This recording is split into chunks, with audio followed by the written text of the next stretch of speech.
আমি গেছিলাম কাশ্মীরের শ্রীনগরে শঙ্করাচার্য মন্দির, যেটা একটা প্রাচীন শিব মন্দির।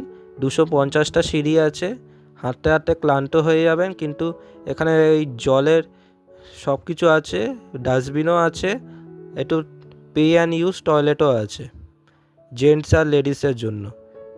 শুধু যেতে একটু প্রবলেম হবে, প্রাচীন মন্দির তাই জন্য সিঁড়ি আছে, কিন্তু একবার উঠলে সিনারিটা খুব সুন্দর লাগে। এখানে দেখতেই পাচ্ছেন এত গাছ আছে, আর এখান থেকে দেখতে পাচ্ছেন সিনারিটা কি পুরো কাশ্মীরটা দেখা যাবে, আর ডাল লেক, ঝিলাম নদী সব কিছু দেখা যাবে।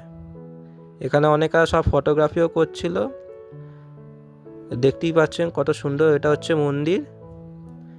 এখান দিয়ে অনেকটা হাঁটতে হবে, হাঁটতে হাঁটতে ক্লান্ত হয়ে গেলে আমি তো জল নিয়ে গেছিলাম, জল অ্যালাউ করে এখানে।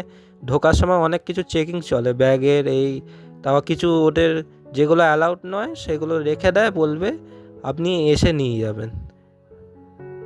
দেখতেই পাচ্ছেন এটা হচ্ছে নিচে একটা ঘন্টা বাজালাম ওঠার পথে, আর ওপরে মন্দিরের, মানে এরপরেও হাঁটতে হবে, মন্দিরে ঢোকার পথে একটা আবার ঘন্টা বাজাতে হবে। দেখতেই পাচ্ছেন এখানে ভেতরে একটু পার্ক টাইপের, মানে পার্ক নয়, এমনি একটু বসার জায়গা করে রেখেছে। এখানে জুতোটা ভালো করে খুলে রেখে গেলাম, আবার নাকি লেদারের জিনিস অ্যালাউড নয়, তাই জন্য বেলটাও খুলে রেখে গেছি। দেখতেই পাচ্ছেন শ্রী শঙ্করাচার্য টেম্পল। এখানে উপরে আবার উঠতে হবে, মানে এই সিঁড়িটা দেখতে পাচ্ছেন, এর উপরে উঠে মানে ঘুরতে হবে, মানে গোল মতো ঘুরতে হবে, গোল নয় মানে এমনি ডাইরেক্ট মন্দিরের ভেতরে ঢোকাবে না, ওই দিক দিয়ে ঘুরে আবার ঢোকাবে। অনেক লাইন, আর একটু রোড উঠলে একটুখানি মানে শীত আর গরম দুটোই আছে, মানে আমাদের যেমন কলকাতায় মানে শীতকালে যেমন বেশি রোদ উঠলে হয় না, সেরকম। দেখতেই পাচ্ছেন খুব লাইন এখানে, আর খুবই সুন্দর জায়গা, পাথর দিয়ে তৈরি মন্দির, প্রাচীন মন্দির তো। এখানে ডোনেশন বক্সও আছে। দেখুন এখানে এই মন্দিরের ওপরে উঠে পুরো সিনারিটা কি সুন্দর।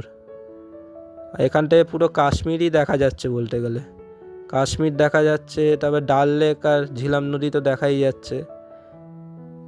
খুব সুন্দর এই সিনারিগুলো, এই পাহাড়গুলো কি সুন্দর।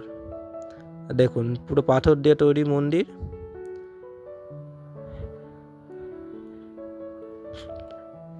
এবার মন্দিরের ভেতরে ঢোকার পালা। ভেতরে একটা শিবলিঙ্গ আছে,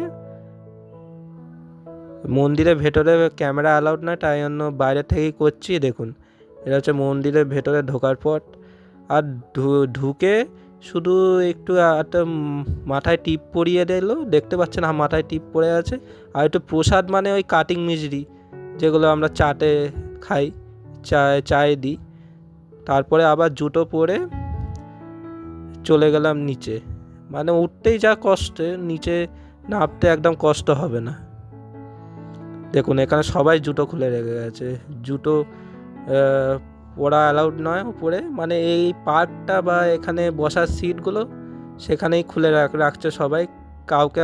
কাউকে একজনকে বসিয়ে রাখছে, সে ওনারা পাহারা দিচ্ছেন, তারপরে বাকিরা সব উপরে যাচ্ছে, এরকম করেই যাচ্ছে বেশিরভাগ। আমিও তাই করেছি, কিন্তু জানি না এখানে জুতো দেখার কে আছে।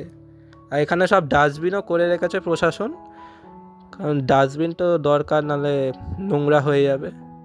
দেখুন শ্রী শঙ্করাচার্য টেম্পল,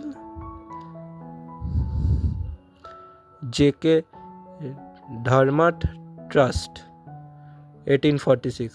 এবার এখান থেকে নেমে গেলাম, যে পথে এলাম সেই পথ দিয়েই নামছিলাম। খুব সুন্দর জায়গাটা, নামতে তো একদম কোনো কষ্ট হবে না,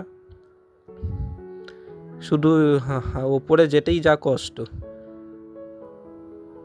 একটুখানি ক্লান্ত হয়ে গেলে একটুখানি মধ্যিখানে দাঁড়িয়ে জল খাচ্ছিলাম, ব্যাগে জল ছিল, জল অ্যালাউ করেছে বাইরে পুলিশরা, কিন্তু অনেক জিনিস অ্যালাউ করছে না। এরপর নেমে চলে গেলাম শঙ্করাচার্য টেম্পলে। এটাই ছিল আমার দেখা। নিচে নামার সময় ঘন্টা বাজিয়ে দিলাম। ভিডিওটি ভালো লাগলে লাইক, শেয়ার ও সাবস্ক্রাইব করে দেবেন। ধন্যবাদ।